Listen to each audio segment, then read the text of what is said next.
Hi, my name's Lealia, and I used to think silence would protect me. Last week, I walked into a bank I helped build and got treated like I was there to clean the floors. My own sister ripped up my withdrawal slip, live streamed me being searched like a criminal. She called me a fake, a beggar. But the truth? The truth had been buried for years, under family favors, old secrets, and a name no one wanted to remember: mine. They thought I wouldn't speak, so why now? Why today? That's what I'm about to tell you. Would you have stayed quiet? It's Tate, I corrected quietly. Lealia Tate. The teller blinked once, unmoved. Her manicured fingers hovered above the keyboard as if the wrong pronunciation had drained her interest completely. I could feel the weight of eyes behind me, people shifting in line, glancing down at their watches, annoyed that I dared to slow down their very important mornings. The air inside Regent Crest always smelled the same, a mix of high-gloss wood polish and something expensive trying to smell effortless. I had stood in this very lobby years ago when it opened. Back then, they served champagne at the ribbon cutting. I remembered clinking glasses in the same spot I was now standing. Only no one offered me a drink today. No one offered me anything. I adjusted the strap of my tote bag on my shoulder and placed the withdrawal slip on the counter. $400. Not $4,000. Not $40,000. Just enough to pay the electrician who'd agreed to take cash. That, apparently, made me someone worth dismissing. A security guard near the entrance gave me another glance. I recognized the posture, ready to step in case things got out of hand. But I wasn't making a scene. I wasn't raising my voice. I wasn't even asking for anything more than what was already mine. Is there a problem? I asked, keeping my tone level. The teller pursed her lips. This amount? It's a bit outside our usual threshold for this counter. For small withdrawals, we typically direct clients to the outside ATM. I would, I said, but it's out of service, and I'm already here. The conversation should have ended there. But instead, I heard the unmistakable sound of stilettos on marble. The sharp, deliberate rhythm of someone who wanted their presence felt before they spoke. I didn't turn to look. I didn't have to. Lealia, a voice called. Is that you? I looked up. There she was, Darla. My sister. She was dressed like the job came with a stylist, deep blue blazer tailored to perfection, her name badge gleaming beneath the Regent Crest insignia. Her hair, always too perfectly ironed, curled under at her jawline like a corporate signature. I didn't recognize you, she said with a tight smile that didn't reach her eyes. Didn't realize we'd started allowing comfortable clothes in the executive wing? The words weren't loud, but they were loud enough. One of the men behind me chuckled, that quiet, chesty kind of laugh that doesn't need volume to be cruel. I didn't bite. Just here to withdraw some cash, I said, my voice still calm. Nothing more. Darla tilted her head like she was trying to remember who I was, beyond the sibling she hadn't spoken to in months. Maybe years. I wasn't sure anymore. Family time had become more of a PR performance than a genuine tradition. Of course, she said sweetly. But do keep in mind, this branch primarily handles high-value clients. You may find our downtown location more accommodating. It was a brush-off disguised as advice. She didn't say I didn't belong here. She implied it. Like always. I glanced over her shoulder. The teller still hadn't moved. I've had an account here for over 10 years, I said. I helped open this branch. I'd like to make my withdrawal here. Darla blinked. For a moment, just a flicker, something in her expression shifted. But it vanished just as fast, replaced with the same tight, poised smile. We'll see what we can do, she said. She turned and walked away, her heels punctuating the silence. I stood there, surrounded by polished surfaces and artificial kindness, wondering how many people had just watched that entire exchange and assumed I was in the wrong. Maybe that I'd wandered into the wrong bank. Maybe that I was someone who didn't understand how places like this worked. They weren't entirely wrong. This place didn't work the way it used to. My eyes wandered to the etched marble wall behind the teller stations. The mission statement was still there, carved in gold lettering I once argued should be understated, not ostentatious. I lost that debate. Funny how much you lose when you're the one doing all the building behind the scenes. A client in line behind me whispered just loud enough for it to sting. "Why is she even here?" I looked down at my shoes. The left lace was frayed, just enough to notice, just enough to judge. From behind the counter, the teller's voice rang out with exaggerated sweetness. "Miss Tate? Is that how you pronounce it?" I lifted my head slowly. "It's Tate," I corrected. "Lealia Tate." I kept my eyes on her back. Because I knew, soon enough, they'd all see who the real imposter was. The teller cleared her throat, forcing a practiced smile. "Whenever you're ready, ma'am," she said, reaching out with just 2 fingers, like I was handing her something contagious. I handed over the slip. The corner was creased from being inside my palm too long. She looked at it, glanced toward the back office window, and her eyes lit up with recognition. Of course! Darla hadn't gone far.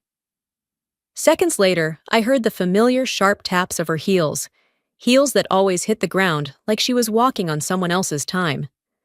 She emerged from the hallway with a look that said she wasn't here to help me. She didn't ask. She didn't speak. She just took the withdrawal slip straight from the teller's hand. Then, without flinching, she tore it in two. The sound cut through the lobby like glass splitting in slow motion. "We don't waste resources on pocket change," she said loud enough for everyone in the line to hear. My mouth didn't open, but something in my chest cracked. There was a pause, just long enough for the laughter to begin. Not loud, not obnoxious, just the low, rolling kind that spreads through a room when people think they've been given permission to mock. It came from behind me first, then from 2 men near the espresso station, then from a woman scrolling on her phone. I looked straight ahead. Darla leaned on the counter with both hands, the way she used to lean on the kitchen table when we were kids, and she wanted to prove a point without yelling. "Honestly," she said with a forced chuckle, "I thought this was a prank. You showing up here like this." I said nothing. "You used to have standards," she added, her eyes scanning my outfit like it was evidence in a trial. I tilted my head slightly.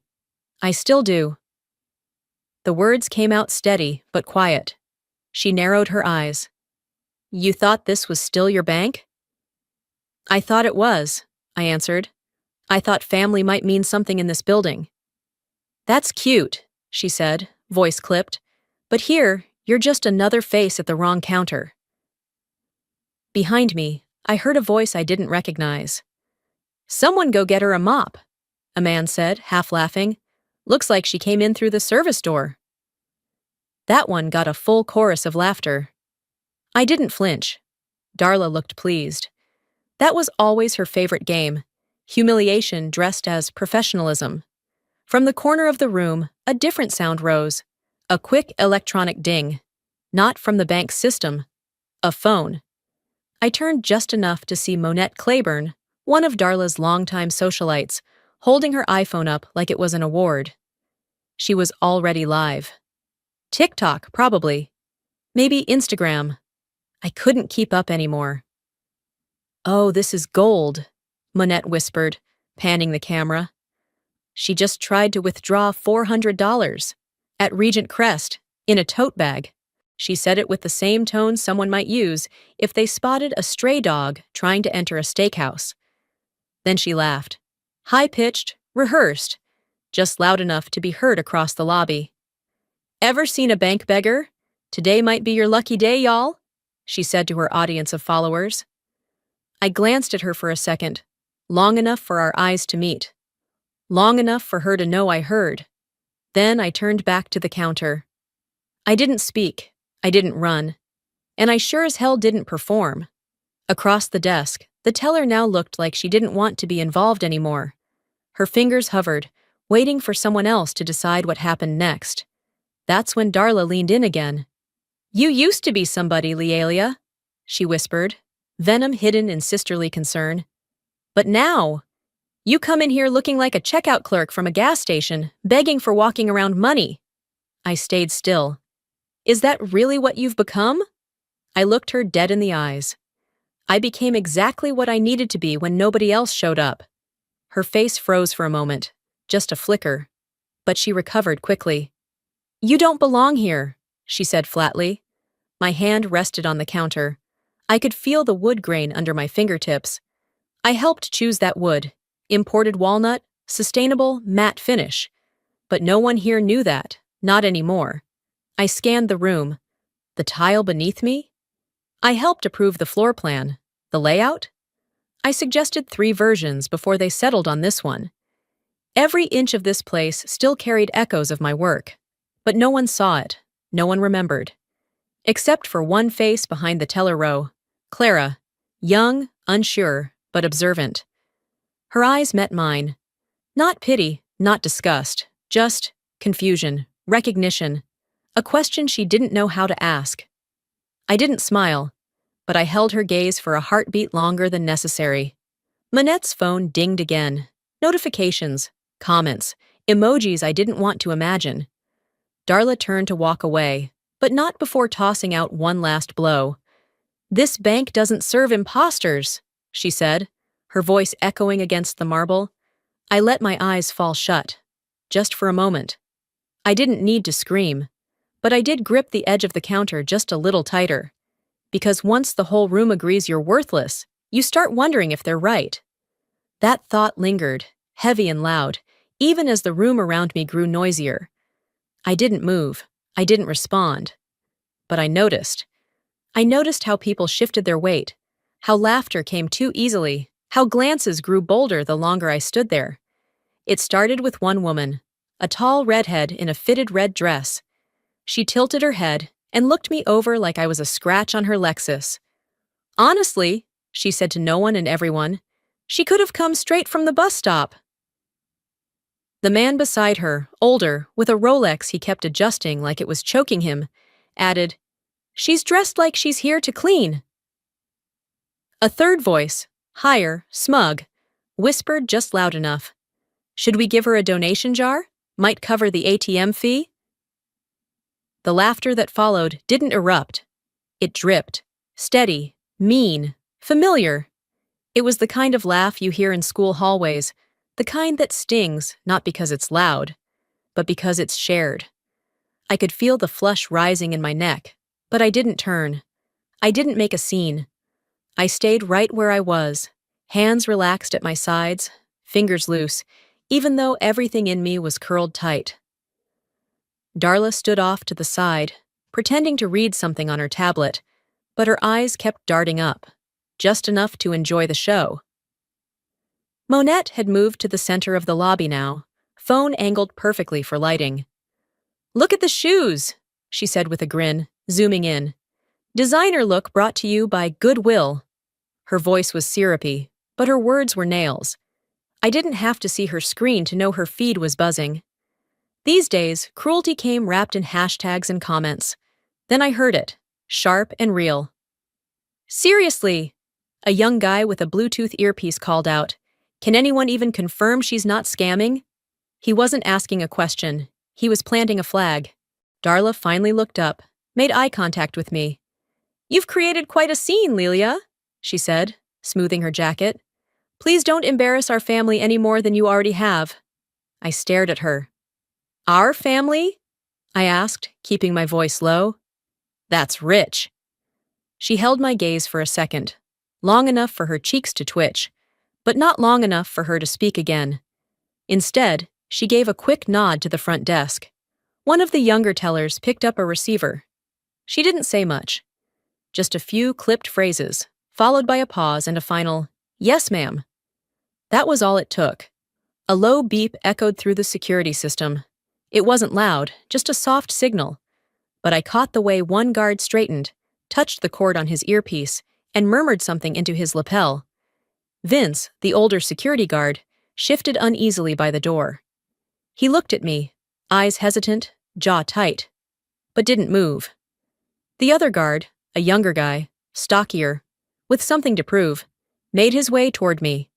His posture told the story before his mouth did. "Ma'am," he said, standing too close, "we just need to do a quick safety check." I tilted my head. "Safety from what?" "Policy," he answered. "Standard procedure." That wasn't true.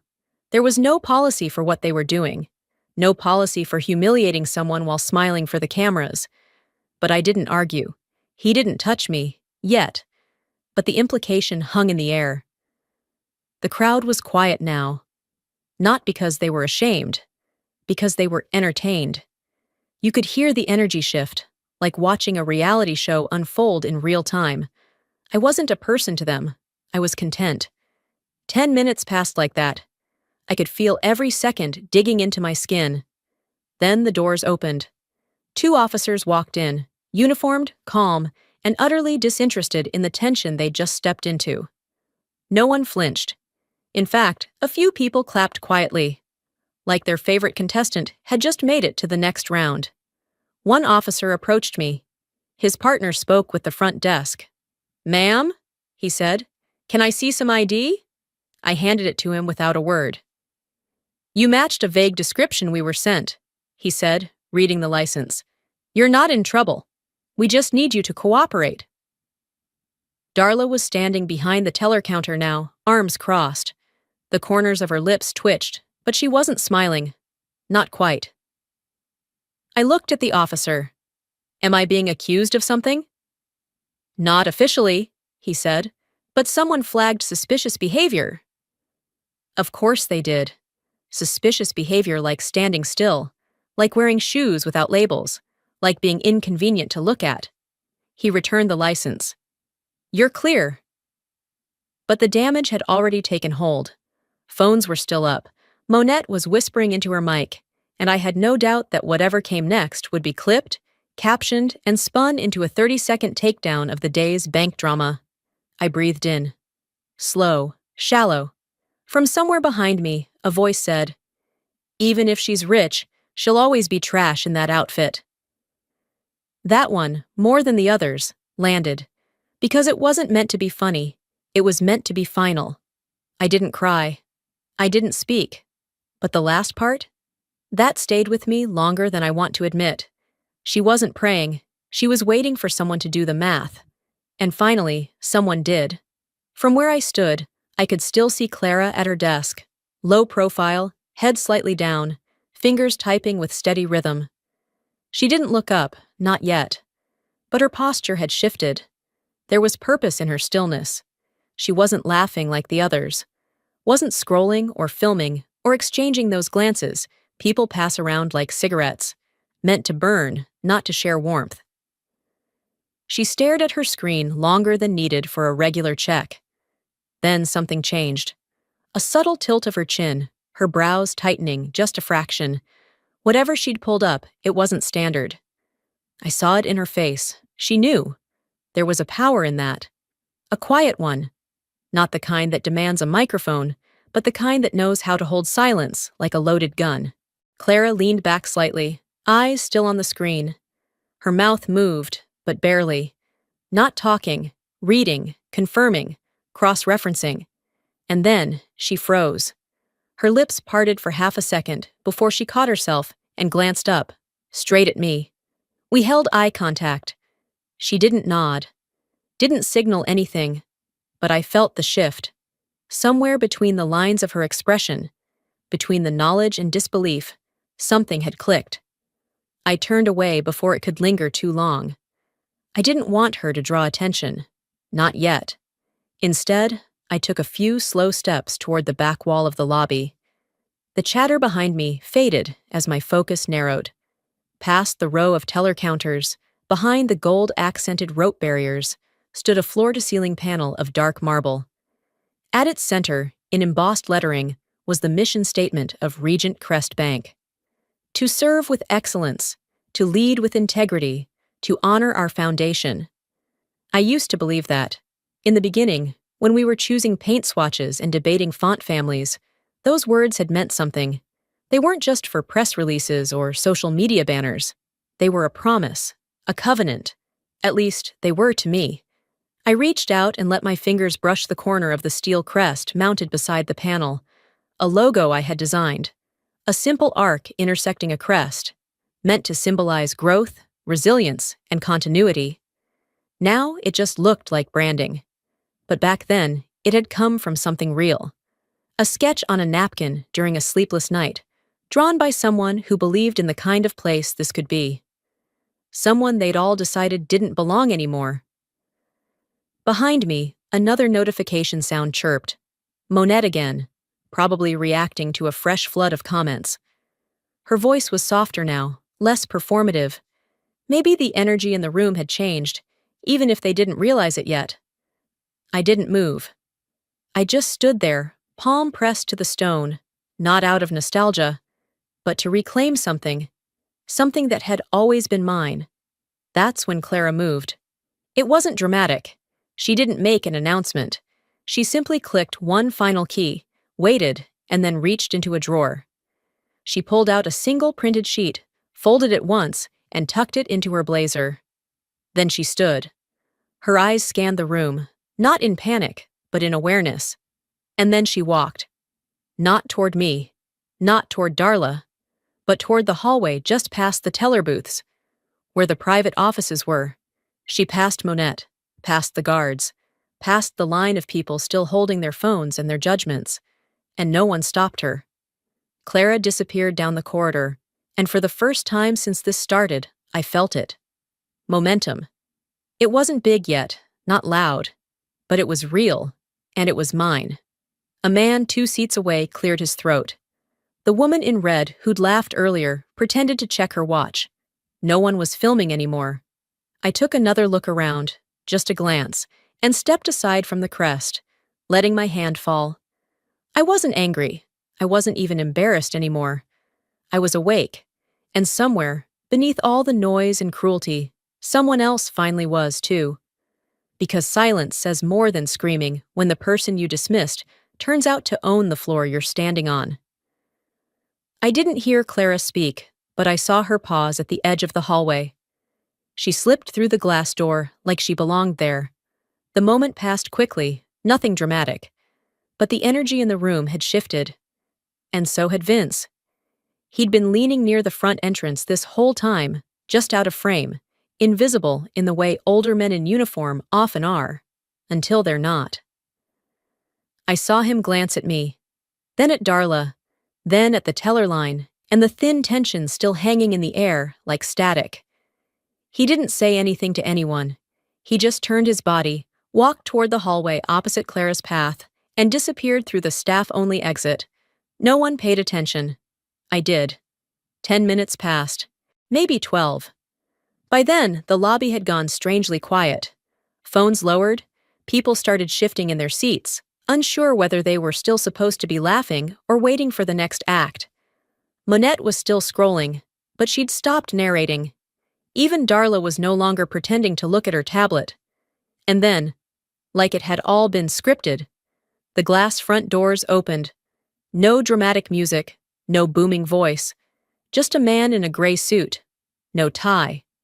Dark dress shoes, not shined to perfection, but clean and firm against the marble. He didn't look rushed. He didn't look curious. He looked like he belonged. Leonard. He stepped into the lobby, calm as the morning sky, and for a second, just a second, everything stopped. I could feel it before I even turned. People noticed. Heads turned, mouths parted slightly.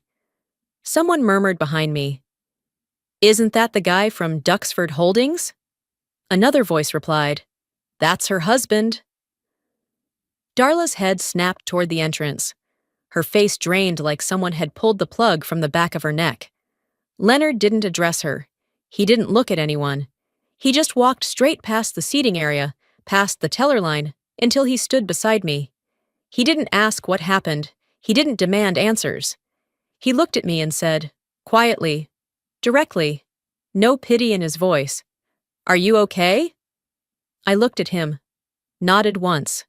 That was enough. Then he turned, to the manager at the front counter. "To whom it may concern," he said evenly, "I'm initiating a full withdrawal.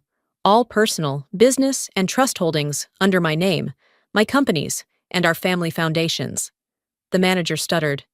Sir, do you mean now? Leonard nodded. Now? Darla blinked, stepped forward. Leonard, I think you're overreacting. He didn't raise his voice. He didn't even look at her. I'm not reacting, he said. I'm responding. You allowed them to mock my wife in a space she helped build. That's not something I overlook. That's something I fix. Darla's mouth opened again, but no words came out. The manager fumbled with his screen, clicking, typing. The weight of what was happening had finally begun to land. Someone in the lobby gasped. Not loudly, but enough to be heard. Monette dropped her phone in her lap. A woman who'd made the donation jar comment earlier stood and slowly backed away from the center of the room. Leonard reached into his inside pocket, pulled out a sleek black card, and placed it on the counter. Process it, he said. The manager reached for it with shaky hands, and then Clara returned. She didn't say anything either. She stepped up beside Leonard, unfolded the printed document from earlier, and placed it carefully next to the card. An account summary, not just for Leonard, but for me. My name, Lelia Tate Duxford, sat clearly at the top of the page. The total? Large enough to give anyone in the room heartburn. Leonard didn't even glance at it. He'd seen it before. This wasn't about proving anything to him. It was about proving it to everyone else. You'll need to close every associated ledger by noon, he said. Not cruel, not loud, just final. Darla took a step back. She wasn't smirking now. She wasn't anything. She was quiet. The same kind of quiet the rest of the room had fallen into. Not out of respect, out of recognition. The people who had laughed, whispered, recorded, and posted now watched without a sound. The shift was complete, and I didn't need to say a word. Only this time, I wasn't going to stay quiet about it. Darla had always been good at walking that razor-thin line between cruelty and plausible deniability. In our childhood, she would say something hurtful and follow it with a sweet smile, daring you to challenge her in front of others.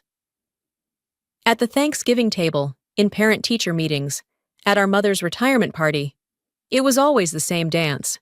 She'd say it wasn't personal, and that made it worse. But today, she crossed that line with both heels and no intention of looking back. Leonard turned to her, his calm still intact. So tell me, Darla, was it personal? Her face twitched. Not in panic, not yet, but in recognition. Like she knew the moment of exposure had finally arrived. You don't have to do this, Leo, she said, reaching for control like it was still somewhere within arm's length. You're making it personal. He didn't answer, not right away. Instead, he looked at me. I felt the weight of his gaze, but more than that, I felt the permission. For the first time, he wasn't protecting me.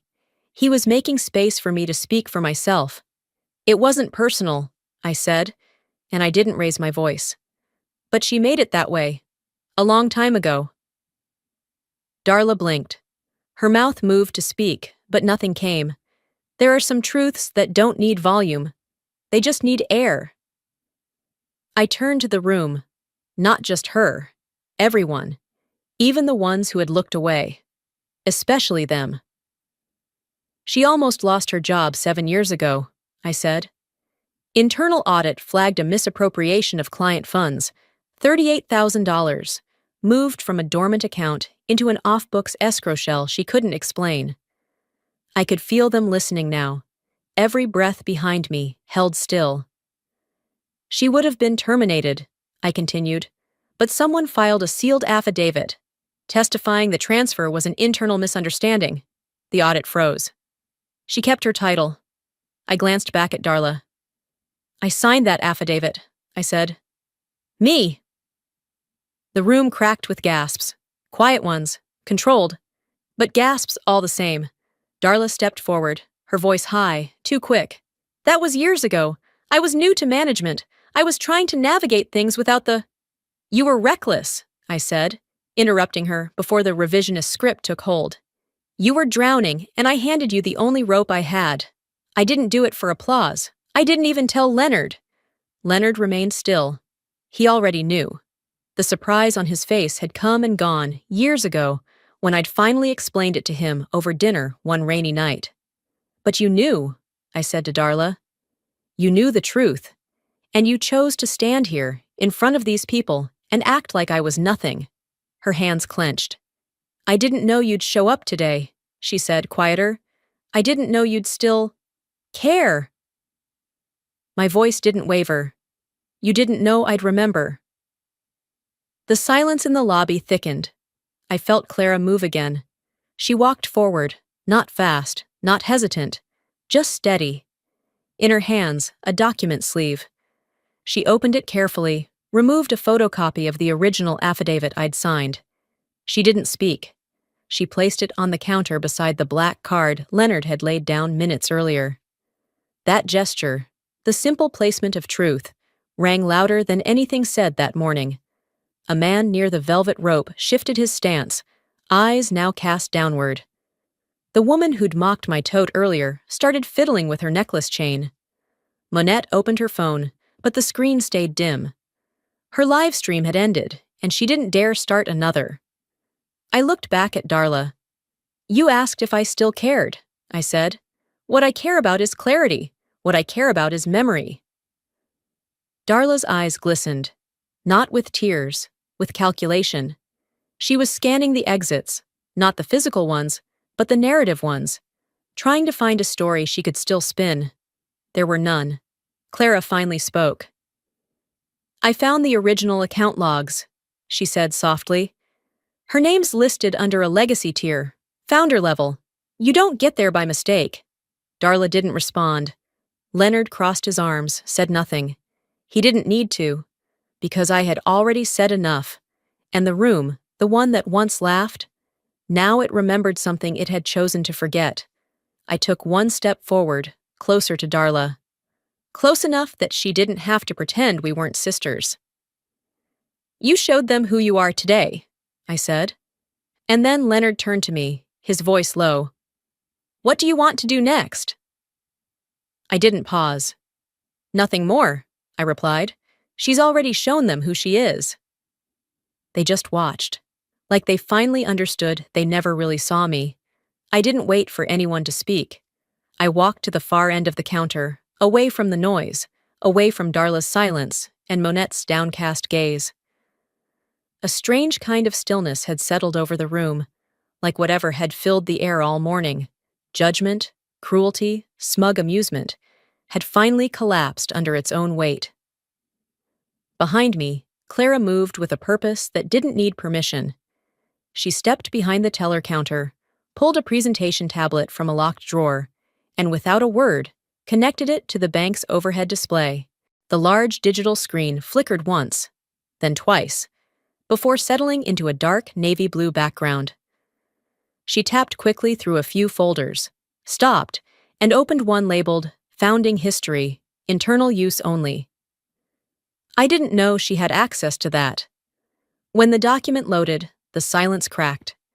There, in bold white lettering across the center of the screen, it read, Lealia Tate, Strategic Co-Founder, Original Land Deed, Signatory.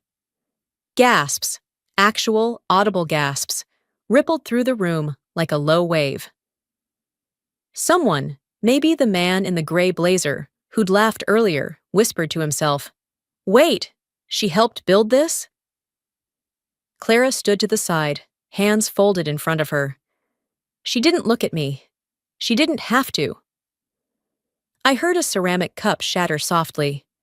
A woman, client, upper 40s, tailored dress and pearls, had dropped her espresso. It dripped down the counter, pooling near a stack of financial brochures. Nobody moved to clean it. Then came the video. Clara swiped to another folder and opened the internal feed. A screen-in-screen combination of two clips. One was the live security camera from earlier. The other, Monette's live stream. The moment Darla leaned in and called me a fake beggar, the room stilled further. The words, her words, played again on the screen above us all. Captions auto-generated below the video. This bank doesn't serve imposters. The same lobby that had erupted in soft chuckles and half-hidden grins 2 hours ago now sat frozen beneath the weight of their own complicity. The screen zoomed out again. Clara tapped once more, bringing up a scanned image, a legal document bearing two signatures. One was Leonard's, the other was mine. The deed to the land where this building sat. My name, written in my own hand, unmistakable, Lealia Tate Duxford. Leonard walked toward the screen, not quickly, but with the quiet confidence that made people get out of his way without him asking. He took a hard copy from his briefcase. The same deed, placed it in front of the manager, beside the account summary. No words. Then he turned and stood beside me. I stepped forward, finally speaking, not to the crowd, not to Darla, but to the space between us. "You were right," I said. "I didn't look like I belonged here today." The words hung in the air, just long enough for someone to mistake them for concession. But that's only because none of you ever looked close enough. I didn't raise my voice, didn't point or scold. I just spoke the truth and let it rest on their shoulders. Vince stepped forward, his hands clasped in front of him like a man standing in front of a grave. "Ma'am," he said softly, "I didn't know." He meant it. I gave him a small nod. That's the thing about assumptions. They feel like facts until they're proven wrong. The woman who had compared me to a janitor earlier looked down at her heels. Monette still hadn't picked up her phone. Darla stood off to the side, pale and silent, her arms wrapped around herself like she'd just realized how cold the room really was. Leonard didn't look at her when he spoke next. "This is your last day under my name," he said. His voice was low, measured. "After today, your employment ends." Darla's lips parted, but she didn't form words. Her eyes shimmered, but no tears fell. Not yet. And I didn't look at her either. I turned toward the door instead. The same door they had nearly shoved me through not even an hour earlier.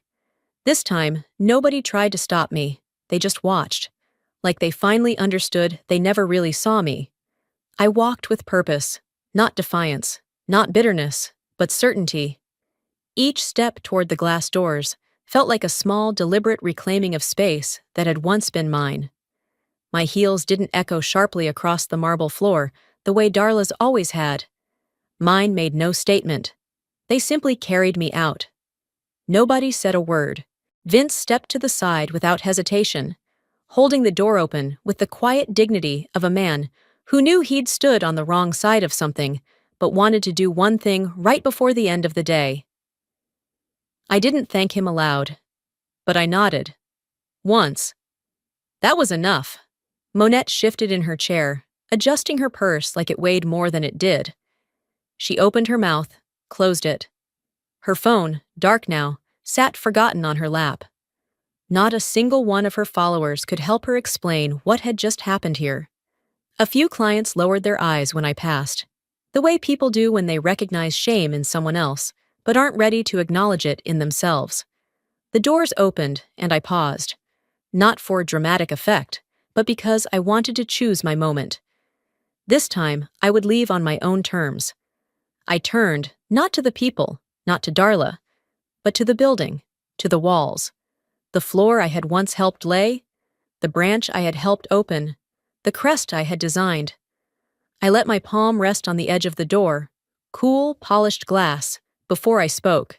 "Next time someone walks in asking for $400, I said, voice low but steady, "don't check their shoes, check your memory." I let that settle. Then, one last breath. One final note for the ones still pretending. "And for the record, I never cleaned your floors. I designed them." No gasps this time, just stillness. And that silence? That was the real sound of dignity. I stepped outside. The sun was high now, not quite noon. The breeze hit my face the way a gentle truth does. Familiar, never forced. Leonard joined me moments later. He didn't say anything right away. Just stood beside me, one hand in his pocket, the other lightly touching my back. Not to lead, not to comfort, just to let me know he was there. The car door opened.